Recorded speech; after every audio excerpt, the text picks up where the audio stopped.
saya fokus kepada tata kelola kebijakan. Jadi saya tidak, karena ini yang menjadi masalah di hari-hari ini, tata kelola kebijakan yang dalam rangka membawa industri sawit ini pada kondisi yang lebih baik.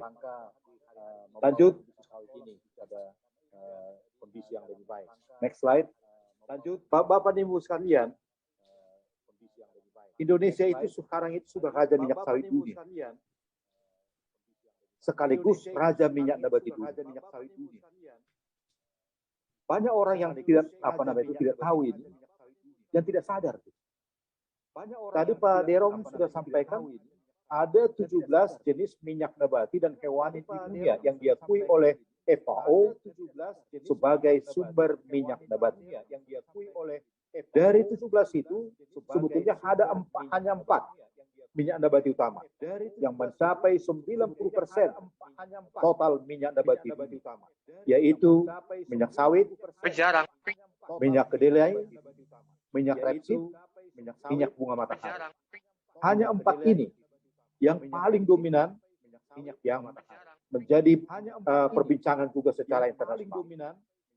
Di antara 4 minyak nabati ini, yang terbesar itu adalah minyak sawit. 43% daripada minyak nabati utama dunia itu adalah minyak sawit. Ini sudah berubah dibandingkan dengan tahun-tahun 80-an.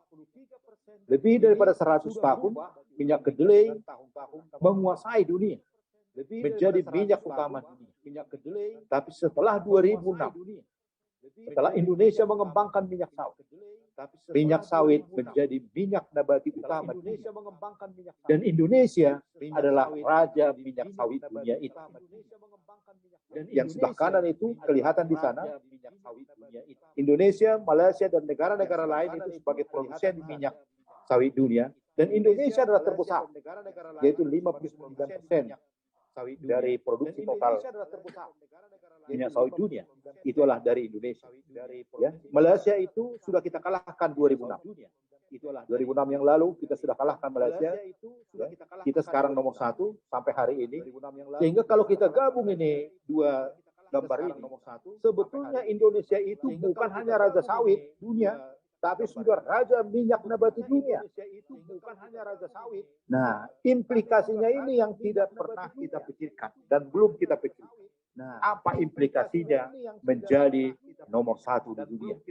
Mestinya tata kelolanya juga harus nomor 1. Ya. Kemudian juga ilmu pengetahuan juga seharusnya nomor 1. Karena di barat tidak ada kelapa sawit. Jadi ilmu dan teknologi nggak berkembang mengenai sawit, nggak berkembang di barat. Nggak ada teksturnya.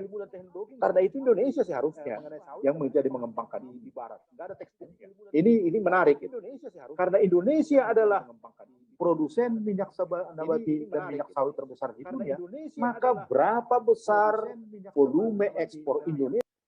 Berapa banyak yang kita hasilkan dan kita jual ke pasar internasional akan mempengaruhi pergerakan harga minyak nabati dunia.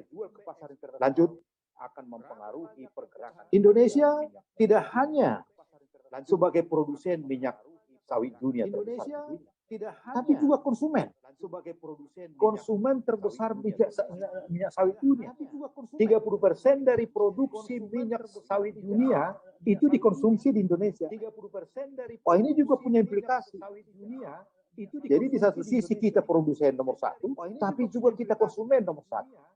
Ini ada plus minusnya. Tulang moderator. Minusnya adalah, plusnya adalah kita punya captive market yang besar dalam negeri. Kita penghasil terbesar, tapi kita 30% bisa kita pasarkan dalam negeri. Tapi negatifnya ada, minusnya, kelemahannya apa?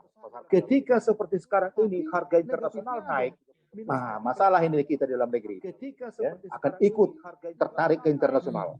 Di sini persoalannya, ya, karena kita produsen terbesar dan konsumen terbesar. Ketika harga atau excess demand terjadi di internasional, maka mau tidak mau harga di dalam negeri juga ikut terikut. Nah, yang sebelah kanan ini yang tadi disampaikan oleh Pak Derom, ya, memang di antara 4 minyak nabati produktivitas tertinggi itu minyak sawit. nggak ada lawannya.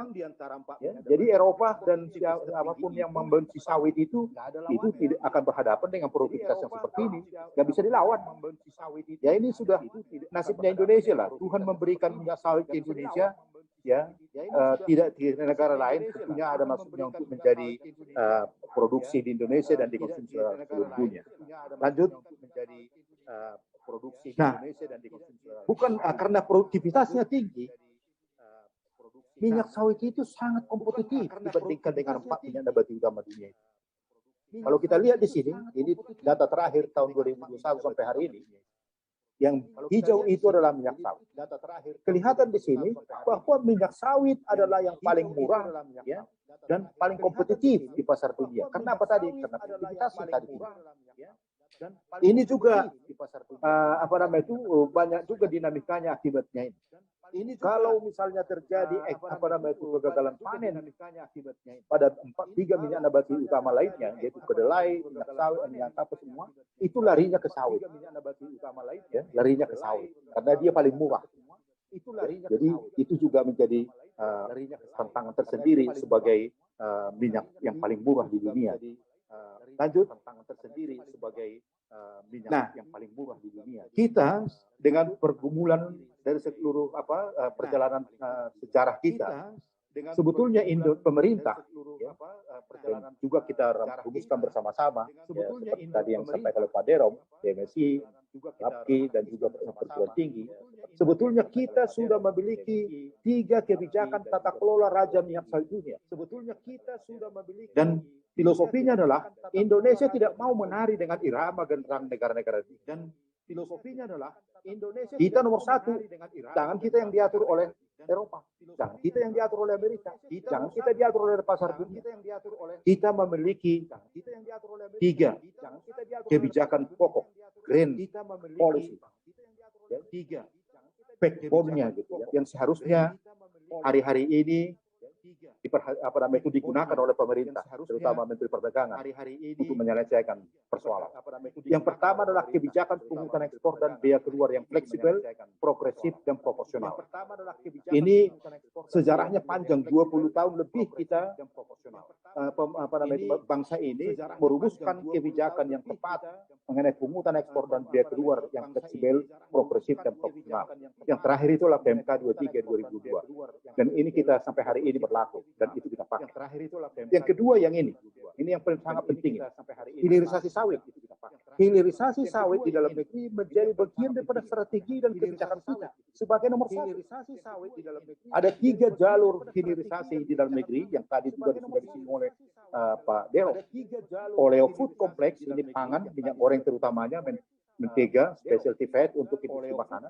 Yang kedua adalah jalur oleo kompleks, yaitu termasuk ini biosurfaktan yang paling banyak itu, deterjen, sabun. Kemudian juga biofuel kompleks termasuk biodiesel. Sebenarnya masih ada lagi yang sedang kita kembangkan sekarang, itulah green diesel, green gasoline, green after dari sawit. Yang ini masih dalam proses tahap uji. Dan yang ketiga adalah kebijakan biofuel dan mandatory biodiesel dalam bagian daripada kebijakan substitusi impor. Yang masih kita impor, kita ganti dari sawit yang bisa digunakan dari sawit. 3 kebijakan ini merupakan grand strategi, grand policy yang seharusnya dipakai oleh pemerintah, ya, karena ini sudah kita pakai ini selama 10 tahun terakhir ini. Ini yang tidak dilakukan menurut saya pada hari-hari ini. Misalnya, ketika harga internasional naik, ikut minyak goreng domestik naik, seharusnya kebijakan pungutan dan ekspor dan biaya keluar itu memberi ruang kepada kita untuk memagari supaya jangan lari ini minyak goreng ini, baik itu bahan bakunya ke luar negeri, dengan apa? Mengatur pungutannya. Jadi kan pengusaha kan mencari yang mana yang paling menguntungkan. Kalau jual di ekspor lebih menguntungkan, dia akan ekspor. Kalau dia di dalam negeri menguntungkan, dia akan jual di dalam negeri. Ini adalah pengaturnya kebijakan pungutan ekspor dan biaya keluar itu. Terutama pungutan. Pungutan itu yang lebih fleksibel. Kalau biaya keluar itu kan langsung ke APBN. Kalau pungutan ekspor itu BPDKS. Itu apanya gitu kan? Itu kondisi. Lanjut, itu BPDKS. Lanjut, kebijakan pungutan itu kita buat, kalau saya sederhanakan begini. Lanjut. Makin ke hilir produk itu dihasilkan, hilirisasi berjalan, pungutannya makin kecil. Karena tujuan kita mau hilirisasi dalam negeri. Bukan di India hilirisasinya, bukan di Cina, bukan di Eropa, tapi di Indonesia. Karena itu tarif pungutan ekspor yang kita berlakukan pada produk yang lebih hilir itu lebih kecil. Contoh misalnya pada PMK 23 itu, kalau CPO dan PKO itu pungutannya itu 375 pada harga sekarang ini.